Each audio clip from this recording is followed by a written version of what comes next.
مد جس نے پھیلایا الارض زمین کو، وجعل اور اس نے بنایا فیہا اس زمین میں رواسی پہاڑ وانہارا اور نہریں، ومن اور سے کل الثمرات ہر پھل، جعل اس نے بنایا فیہا اس میں زوجین جوڑا اثنین دو کا، یوشی وہ ڈھانپتا ہے اللیل رات کے ذریعے النہار دن کو، ان بے شک فی میں ذالک اس لآیات البتہ نشانیاں قوم ایسی قوم کے لیے یتفکرون جو غور و فکر کرتی ہے۔ وَهُوَ الَّذِي مَدَّ الْأَرْضَ اور وہ اللہ وہ ذات ہے جس نے زمین کو پھیلایا، وَجَعَلَ فِيهَا رَوَاسِيَ وَأَنْهَارًا اور اس نے اس میں پہاڑ اور نہریں بنائی، وَمِن كُلِّ الثَّمَرَاتِ جَعَلَ فِيهَا زَوْجَيْنِ اثْنَيْنِ اور پھلوں میں سے ہر ایک سے اس نے دو کا جوڑا بنایا، یغشی اللیل النہار وہ رات کے ساتھ دن کو ڈھانپتا ہے، ان فی ذلک لآیات لقوم یتفکرون بے شک اس میں غور و فکر کرنے والی قوم کے لیے نشانیاں ہیں۔ اللہ تعالیٰ نے زمین کو پھیلایا، کتنا پھیلایا اور کس طرح پھیلایا کہ اللہ تعالیٰ نے جتنے انسان اس میں بسانے تھے اس نے اس حساب سے اس زمین کو وافر بنا دیا۔ وافر کچھ زمین کے حصے انسان کے رہنے کے لیے، کچھ انسان کے خوراک اگانے کے لیے، اور کچھ حصے انسان کی تفریحی مقامات کے لیے، اور کتنے حصے ایسے ہیں کہ جن کو زندگی بھر انسانیت اب تک استعمال میں نہیں لا سکی۔ لوگ کہتے ہیں نا کہ خاندانی منصوبہ بندی، انسانی آبادی بڑھتی جا رہی ہے، آبادی بڑھتی جا رہی ہے، یہ وہ لوگ ہیں جو اللہ کو پہچانتے ہی نہیں۔ جس اللہ نے یہ انسانیت پیدا کی ہے کیا اس کو نہیں پتا میں نے اس میں کتنے بندے بسانے ہیں؟ جس نے انسانیت پیدا کی اس کو اتنا تو علم تھا نا کہ اس کے لیے کتنی زمین میں بناؤں گا، اس کے لیے وسائل میں نے کہاں سے پیدا کرنے ہیں، اس لیے یہ رب کے کام ہے روزی دینا۔ میرا اور آپ کا کام نہیں ہے اس پر سوچنا، میرا اور آپ کا کام ہے محنت کرنا۔ اللہ رب العالمین خود اپنی قدرت کے ساتھ روزی دے گا۔ اسے زمین کو پھیلایا، وَجَعَلَ فِيهَا رَوَاسِيَ اور زمین کے اندر پہاڑ گاڑے اس نے تاکہ وہ زمین جو ہے وہ ڈولے نہ، حرکت نہ کرے، وَأَنْهَارًا اور اس میں نہریں چلائیں۔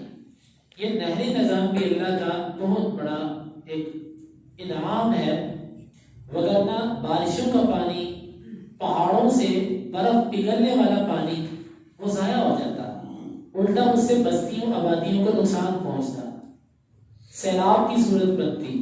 اس نے اس پانی کو نہروں کی شکل میں چلایا اور یہ پانی کسان اس کو اپنی کھیتیوں کے لیے استعمال کرتا ہے، اور اس کے بے شمار فوائد، اور اس نے نہریں بنائی۔ یہ اللہ کی نعمتوں میں سے ایک نعمت ہے نہر۔ وَمِن كُلِّ الثَّمَرَاتِ جَعَلَ فِيهَا زَوْجَيْنِ اثْنَيْنِ پھلوں کی ہر قسم میں سے اس نے جوڑا جوڑا بنایا۔ پہلے تو شاید یہ بات معلوم ہوئی تھی کہ جی ایک نر ہوتا ہے اور ایک مادہ ہوتی ہے، کھجور کے اندر ایک کھجور نر ہوتی ہے اور ایک کھجور مادہ ہوتی ہے، یا ایسی بات اور کوئی دو چار پھلوں کے بارے میں مشہور تھی۔ لیکن اب ٹیکنالوجی اور سائنس یہ کہتی ہے کہ نہیں، ہر پھل کے اندر نر اور مادہ ہے۔ پہلے یہ کہا جاتا تھا کہ نر کے درخت الگ ہوتے ہیں، مادہ کے الگ ہوتے ہیں، دونوں کا آپس کے اندر ملاپ کروایا جائے تو پھل اچھا ہوتا ہے، پھل ہوتا ہے، اس کے بغیر پھل نہیں ہوتا۔ لیکن اب سائنس یہ بھی تصدیق کر چکی ہے ایک ہی درخت کے اندر اللہ تعالیٰ نے نر مادہ پیدا کیا۔ اللہ رب العالمین نے فرمایا کہ ہر پھل میں سے اس نے جوڑا بنایا۔ جوڑا یعنی کہ ہماری عقلیں اس کو سمجھنے سے قاصر ہیں، لیکن ہر پھل کے اندر نر اور مادہ ہے۔ یہ رب العالمین کا نظام ہے۔ یغشی اللیل النہار، وہ دن کو رات کے ذریعے ڈھانپ دیتا ہے۔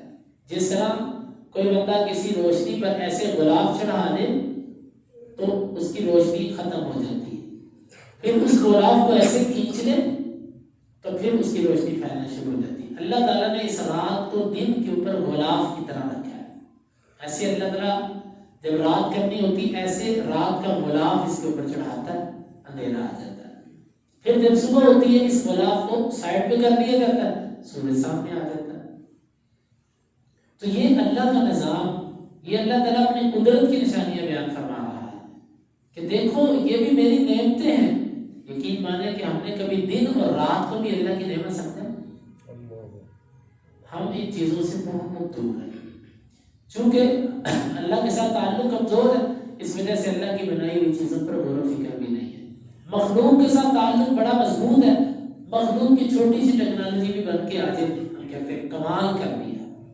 کیا رب کی بنائی ہوئی چیزوں میں کمال ہمیں نظر نہیں آتا؟ انسان صرف اپنے وجود کو دیکھ لے، کون سی دنیا کی ٹیکنالوجی ہے جو اس وجود سے بڑھ کر ہے؟ اس جسم کے اندر جو نظام اللہ تعالیٰ نے بنایا، کون سی دنیا کی ٹیکنالوجی اس سے بڑھ کر ہے؟ کچھ بھی نہیں۔ ان فی ذلک لآیات لقوم یتفکرون، بے شک اس میں نشانیاں ہیں، لیکن کس کے لیے؟